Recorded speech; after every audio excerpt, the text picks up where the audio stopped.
आग की लपटों में पुस्तकें भले जल जाएं, लेकिन आग की लपटें ज्ञान को नहीं मिटा सकती। यहां के कर्मठ मुख्यमंत्री श्रीमान नीतीश कुमार जी, हमारे विदेश मंत्री श्री एस जयशंकर जी, विदेश राज्य मंत्री श्री पवित्र जी, विभिन्न देशों के एक्सेलेंसीज, एम्बेसडर्स, नालंदा यूनिवर्सिटी के वीसी प्रोफेसर, स्टूडेंट्स, उपस्थित साथियों, मुझे तीसरे कार्यकाल की शपथ ग्रहण करने के बाद पहले 10 दिनों में ही नालंदा आने का अवसर मिला है।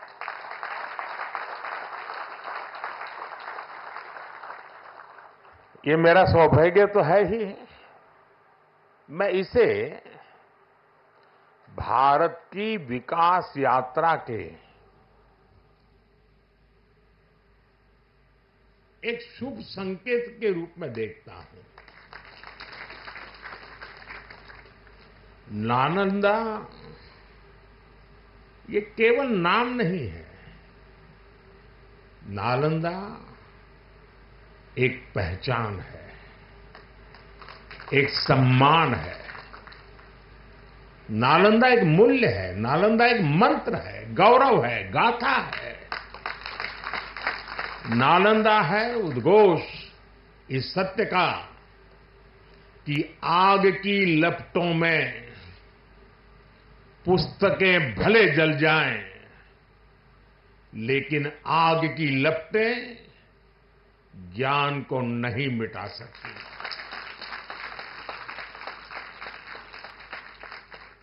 नालंदा के ध्वंस ने भारत को अंधकार से भर दिया था। अब इसकी पुनर्स्थापना भारत के स्वर्णिम युग की शुरुआत करने जा रहा है। साथियों, अपने प्राचीन अवशेषों के समीप नालंदा का नवजागरण, ये नया कैंपस विश्व को भारत के सामर्थ्य का परिचय देगा।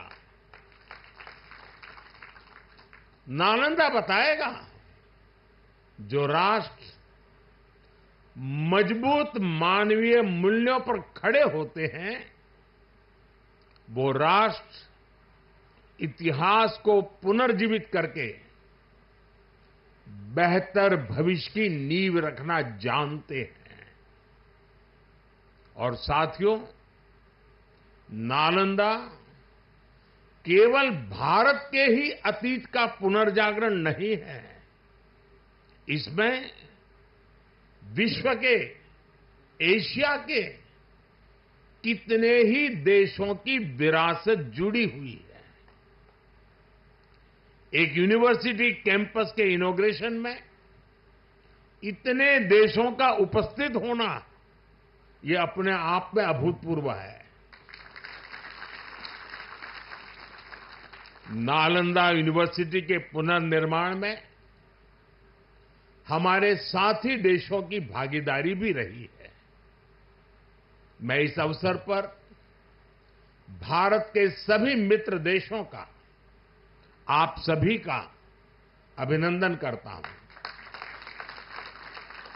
मैं बिहार के लोगों को भी बधाई देता हूं।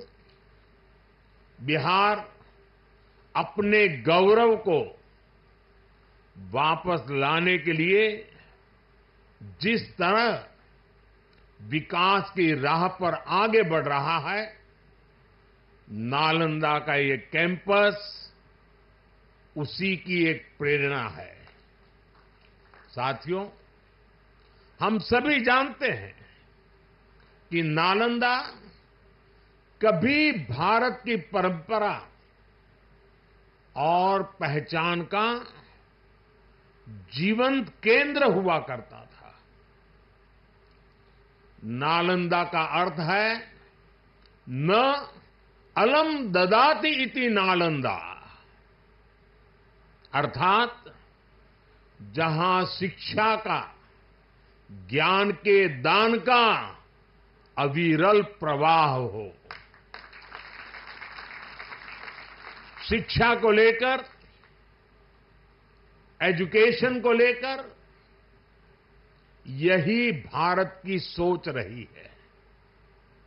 शिक्षा सीमाओं से परे है, नफा नुकसान के नजरिए से भी परे है। शिक्षा ही हमें गढ़ती है, विचार देती है और उसे आकार देती है। प्राचीन नालंदा में बच्चों का एडमिशन, उनकी पहचान, उनकी नेशनलिटी को देखकर नहीं होता था। हर देश, हर वर्ग के युवा यहां आते थे। नालंदा विश्वविद्यालय के इस नए कैंपस में हमें उसी प्राचीन व्यवस्था को फिर से आधुनिक रूप में मजबूती देनी है। और मुझे ये देखकर खुशी है कि दुनिया के कई देशों से यहां स्टूडेंट्स आने लगे हैं। यहां नालंदा में 20 से ज्यादा देशों के स्टूडेंट्स पढ़ाई कर रहे हैं। ये वसुधैव कुटुंबकम की भावना का कितना सुंदर प्रतीक है। साथियों, मुझे विश्वास है आने वाले समय में नालंदा यूनिवर्सिटी फिर एक बार हमारे कल्चरल एक्सचेंज का प्रमुख सेंटर बनेगी। यहां भारत और साउथ ईस्ट एशियन देशों के आर्ट वर्क के डॉक्यूमेंटेशन का काफी काम हो रहा है। यहां कॉमन आर्काइवल रिसोर्सेज सेंटर की स्थापना भी की गई है। Nalanda university ASEAN India university network बनाने की दिशा में भी काम कर रही है। इतने कम समय में ही कई लीडिंग ग्लोबल इंस्टीट्यूशंस यहां एक साथ आए हैं। एक ऐसे समय में जब 21वीं सदी को एशिया की सदी कहा जा रहा है, हमारे ये साझा प्रयास हमारी साझी प्रगति को नई ऊर्जा देंगे। साथियों, भारत में शिक्षा मानवता के लिए हमारे योगदान का एक माध्यम मानी जाती है। हम सीखते हैं ताकि अपने ज्ञान से मानवता का भला कर सके। आप देखिए, अभी 2 दिन ही के बाद ही 21 जून को इंटरनेशनल योगा डे है। आज भारत में योग की सैकड़ों विधाएं मौजूद है। हमारे ऋषियों ने कितना गहन शोध इसके लिए किया होगा, लेकिन किसी ने योग पर एकाधिकार नहीं बनाया। आज पूरा विश्व योग को अपना रहा है। योग दिवस एक वैश्विक उत्सव बन गया है। हमने अपने आयुर्वेद को भी पूरे विश्व के साथ साझा किया है। आज आयुर्वेद को स्वस्थ जीवन के एक स्रोत के रूप में देखा जा रहा है। सस्टेनेबल लाइफस्टाइल और सस्टेनेबल डेवलपमेंट का एक और उदाहरण हमारे सामने है। भारत ने सदियों तक सस्टेनेबिलिटी को एक मॉडल के रूप में जीकर दिखाया है। हम प्रगति और पर्यावरण को एक साथ लेकर चले हैं। अपने उन्हीं अनुभवों के आधार पर भारत ने विश्व को मिशन लाइफ जैसा मानवीय विजन दिया है। आज इंटरनेशनल सोलर अलायंस जैसे मंच सुरक्षित भविष्य की उम्मीद बन रहे हैं। नालंदा यूनिवर्सिटी का ये कैंपस भी इसी भावना को आगे बढ़ाता है। ये देश का पहला ऐसा कैंपस है जो net zero energy, net zero emissions, net zero water and net zero waste model पर काम करेगा। अप्प दीपो भव के मंत्र पर चलते हुए कैंपस पूरी मानवता को नया रास्ता दिखाएगा। साथियों, जब शिक्षा का विकास होता है तो अर्थव्यवस्था और संस्कृति की जड़ें भी मजबूत होती हैं। हम डेवलप कंट्रीज को देखें तो ये पाएंगे वो इकोनॉमिक और कल्चरल लीडर तब बने जब वो एजुकेशनल लीडर्स हुए। आज दुनिया भर के स्टूडेंट्स और ब्राइट माइंड्स उन देशों में जाकर वहां पढ़ना चाहते हैं। कभी ऐसी स्थिति हमारे यहां नालंदा और विक्रमशिला जैसे स्थानों में हुआ करती थी। इसलिए ये केवल संयोग नहीं है कि जब भारत शिक्षा में आगे था तब उसका आर्थिक सामर्थ्य भी नई ऊंचाई पर था। ये किसी भी राष्ट्र के विकास के लिए एक बेसिक रोड मैप है। इसलिए 2047 तक विकसित होने के लक्ष्य पर काम कर रहा भारत इसके लिए अपने एजुकेशन सेक्टर को उसका कायाकल्प कर रहा है। मेरा मिशन है कि भारत दुनिया के लिए शिक्षा और ज्ञान का केंद्र बने। मेरा मिशन है भारत की पहचान फिर से दुनिया के सबसे प्रोमिनेंट नॉलेज सेंटर के रूप में उभरे। और इसके लिए भारत आज बहुत कम उम्र से ही अपने स्टूडेंट्स को इनोवेशन की स्पिरिट से जोड़ रहा है। आज एक तरफ 1 करोड़ से ज्यादा बच्चों को अटल टिंकरिंग लैब में लेटेस्ट टेक्नोलॉजी के एक्सपोजर का लाभ मिल रहा है। वहीं दूसरी ओर चंद्रयान और गगनयान जैसे मिशन स्टूडेंट्स में साइंस के प्रति रुचि बढ़ा रहे हैं। इनोवेशन को बढ़ावा देने के लिए भारत ने 1 दशक पहले स्टार्टअप इंडिया मिशन की शुरुआत की थी। तब देश में कुछ 100 ही स्टार्टअप थे, लेकिन आज भारत में 1,30,000 से ज्यादा स्टार्टअप है। पहले की तुलना में आज भारत से रिकॉर्ड पेटेंट फाइल हो रहे हैं, रिसर्च पेपर पब्लिश हो रहे हैं। हमारा जोर अपने यंग इनोवेटर्स को रिसर्च और इनोवेशन के लिए ज्यादा से ज्यादा मौके देने का है। इसके लिए सरकार ने 1 लाख करोड़ रुपए का रिसर्च फंड बनाने की घोषणा भी की है।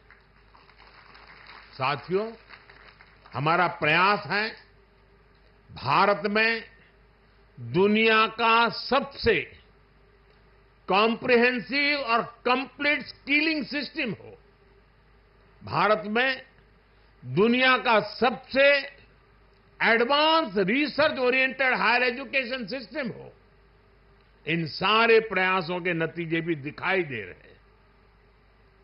पिछले कुछ सालों में भारतीय यूनिवर्सिटीज ने ग्लोबल रैंकिंग में पहले से काफी बेहतर परफॉर्म करना शुरू किया है।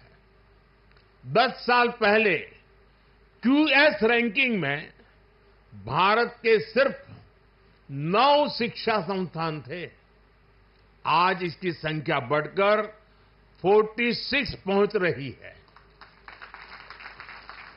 कुछ दिन पहले ही Times Higher Education impact ranking आई है। कुछ साल पहले तक इस रैंकिंग में भारत के सिर्फ 13 इंस्टीट्यूशंस थे, 13। अब इस ग्लोबल इंपैक्ट रैंकिंग में भारत के करीब 100 शिक्षा संस्थान शामिल हुए हैं। पिछले 10 वर्षों में औसतन भारत में हर सप्ताह एक यूनिवर्सिटी बनी है। भारत में हर दिन एक नई आईटीआई की स्थापना हुई है। हर तीसरे दिन एक अटल टिंकरिंग लैब खोली गई है। भारत में हर दिन 2 नए कॉलेज बने हैं। आज देश में 23 आईआईटीज हैं। 10 साल पहले 13 आईआईएम्स थे, आज ये संख्या 21 है। 10 साल पहले की तुलना में आज करीब 3 गुना यानी कि 22 एम्स है। 10 साल में मेडिकल कॉलेजों की संख्या भी करीब करीब 2 गुनी हो गई है। आज भारत के एजुकेशन सेक्टर में बड़े रिफॉर्म्स हो रहे हैं। नेशनल एजुकेशन पॉलिसी ने भारत के युवाओं के सपनों को नया विस्तार दिया है। भारत की यूनिवर्सिटीज ने फॉरेन यूनिवर्सिटीज के साथ भी कोलैबोरेट करना शुरू कर दिया है। इसके अलावा डीकन और वुलुंगोंग जैसी इंटरनेशनल यूनिवर्सिटीज भी भारत में अपने कैंपस खोल रही है। इन सारे प्रयासों से भारतीय छात्रों को हायर एजुकेशन के लिए भारत में ही सर्वश्रेष्ठ शिक्षा संस्थान उपलब्ध हो रहे हैं। इससे हमारे मध्यम वर्ग की भी बचत भी हो रही है। साथियों, आज विदेशों में हमारे प्रीमियर इंस्टीट्यूट्स के कैंपस खुल रहे हैं। इसी साल अबू धाबी में आईआईटी दिल्ली का कैंपस खुला है। तंजानिया में भी आईआईटी मद्रास का कैंपस शुरू हो चुका है। और ग्लोबल होते भारतीय शिक्षा संस्थानों की तो ये शुरुआत है। अभी तो नालंदा यूनिवर्सिटी जैसे संस्थानों को भी दुनिया के कोने कोने में जाना है। साथियों, आज पूरी दुनिया की दृष्टि भारत पर है, भारत के युवाओं पर है। दुनिया बुद्ध के इस देश के साथ, मदर ऑफ डेमोक्रेसी के साथ कंधे से कंधा मिलाकर चलना चाहती है। आप देखिए, जब भारत कहता है one earth, one family and one future, तो विश्व उसके साथ खड़ा होता है। जब भारत कहता है वन सन, वन वर्ल्ड, वन ग्रिड, तो विश्व उसके भविष्य की दिशा मानता है। जब भारत कहता है वन अर्थ, वन हेल्थ, तो विश्व उसे सम्मान देता है, स्वीकार करता है। नालंदा की ये धरती विश्व बंधुत्व की इस भावना को नया आयाम दे सकती है। इसलिए नालंदा के विद्यार्थियों का दायित्व और ज्यादा बड़ा है। आप भारत और पूरे विश्व का भविष्य है। अमृतकाल के 25 साल भारत के युवाओं के लिए बहुत अहम है। ये 25 वर्ष नालंदा विश्वविद्यालय के हर छात्र के लिए भी उतने ही महत्वपूर्ण है। यहां से निकलकर आप जिस भी क्षेत्र में जाएं, आप पर अपनी यूनिवर्सिटी के मानवीय मूल्यों की मुहर दिखनी चाहिए। आपका जो लोगो है, उसका संदेश हमेशा याद रखिएगा। आप लोग इसे नालंदा वे कहते हैं ना। व्यक्ति का व्यक्ति के साथ सामंजस्य, व्यक्ति का प्रकृति के साथ सामंजस्य आपके लोगों का आधार है। आप अपने शिक्षकों से सीखिए, लेकिन इसके साथ ही एक दूसरे से सीखने की भी कोशिश करिए। Be curious, be courageous and above all be kind. अपनी नॉलेज को समाज में एक सकारात्मक बदलाव के लिए प्रयोग करिए।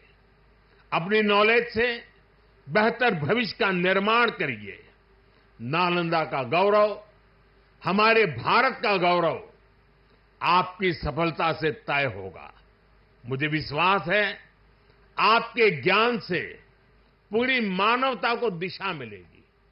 मुझे विश्वास है हमारे युवा आने वाले समय में पूरे विश्व को नेतृत्व देंगे। मुझे विश्वास है नालंदा ग्लोबल कॉज का एक महत्वपूर्ण सेंटर बनेगा।